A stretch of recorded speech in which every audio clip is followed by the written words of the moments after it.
केंद्र की मोदी सरकार के 11 वर्ष पूरे होने के उपलक्ष्य में उत्तराखंड में भी इसे उत्सव के तौर पर मनाया जा रहा है। केंद्र सरकार के 11 साल पूर्ण होने पर बड़े स्तर पर उत्तराखंड राज्य में कार्यक्रम चलाए जा रहे हैं। साथ ही केंद्र की महत्वपूर्ण योजनाओं को आम जनमानस तक भी पहुंचाया जा रहा है। उत्तराखंड के मुख्यमंत्री पुष्कर सिंह धामी ने आज इसको लेकर बीजेपी प्रदेश मुख्यालय में प्रेस वार्ता कर मोदी सरकार की 11 वर्षों की उपलब्धियों को गिनाया है। दुनिया की एक बहुत बड़ी वैश्विक शक्ति बना है, सक्षम, समृद्ध और आत्मनिर्भर राष्ट्र के रूप में स्थापित हुआ है। आज पूरी दुनिया भारत को आशा भरी निगाहों से देख रही है और पूरी दुनिया का केंद्र बिंदु आज भारत बन गया है। और ये 11 वर्षों का कालखंड आदरणीय प्रधानमंत्री मोदी जी के नेतृत्व में जो चला है, इसको स्वर्ण अक्षरों से अंकित किया जाएगा। इस कालखंड में विकसित भारत और आत्मनिर्भर भारत के संकल्पों को सिद्धि तक पहुंचाने के लिए अनेक महत्वपूर्ण प्रयास हुए हैं। प्रधानमंत्री जी ने और उनकी सरकार ने रात दिन लगातार इसके लिए प्रयास किया है और ये यात्रा 2014 से आदरणीय प्रधानमंत्री श्री नरेंद्र मोदी जी के नेतृत्व में भारत की जनमानस की आशाओं आकांक्षाओं को धरातल पर उतारने की यात्रा रही है। मुख्यमंत्री ने कहा कि इन 11 वर्षों में केंद्र सरकार ने देश को संकल्प से सिद्धि तक पहुंचाया है। साथ ही पॉलिटिक्स और परफॉर्मेंस की भी शुरुआत हुई है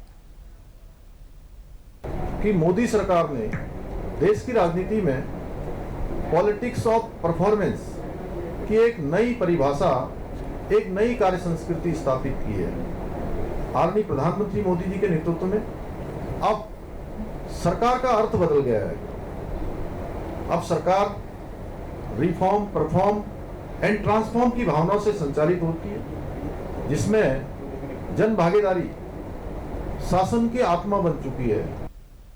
इसके साथ ही मुख्यमंत्री ने कांग्रेस पर भी निशाना साधा। उन्होंने कहा कि भाजपा सरकार ने गरीब कल्याण योजनाएं चलाई हैं, चाहे स्वास्थ्य के क्षेत्र में हो या रोजगार के क्षेत्र में, इंफ्रास्ट्रक्चर के क्षेत्र में भी लगातार भारत विकास की ओर अग्रसर हो रहा है।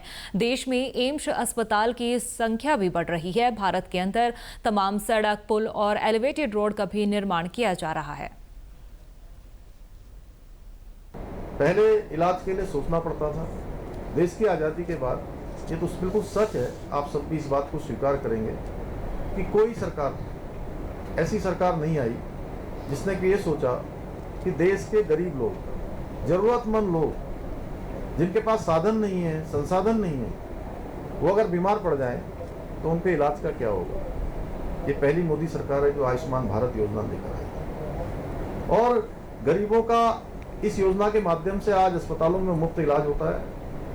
पहले हम केवल आयात पर निर्भर रहते थे, इंपोर्ट पर निर्भर रहते थे। आज मेक इन इंडिया ने इसकी ताकत ने एक्सपोर्ट में भी अब हम लीड करने लगे। इसमें भी हम दुनिया के प्रमुख देशों में हमारा नाम आने लगा है। पहले हम दुनिया की अस्थिर अर्थव्यवस्था में आते थे, आज दुनिया की हम चौथी सबसे बड़ी अर्थव्यवस्था बनकर एक वैश्विक शक्ति के रूप में स्थापित हुए हैं।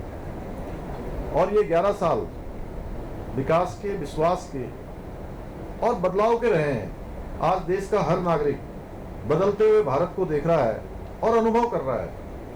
कांग्रेस के राज में भी अनेक नारे दिए जाते थे, गरीबी हटाओ, लेकिन अब आंकड़े बताते हैं कि मोदी सरकार में पिछले 11 सालों में 27 करोड़ लोग गरीबी रेखा से बाहर निकले हैं। जनधन योजना, उज्ज्वला योजना, प्रधानमंत्री आवास योजना, जल जीवन मिशन, स्वच्छता अभियान, किसान सम्मान निधि, मुफ्त राशन, आयुष्मान भारत योजना, लखपति दीदी योजना, ऐसी अनेक योजनाएं, मैं उनके नाम गिनाऊंगा तो काफी सारी योजनाएं हैं। इन योजनाओं ने जन कल्याणकारी, इन योजनाओं के माध्यम से देश के करोड़ों नागरिकों को आज इसका लाभ मिल रहा है।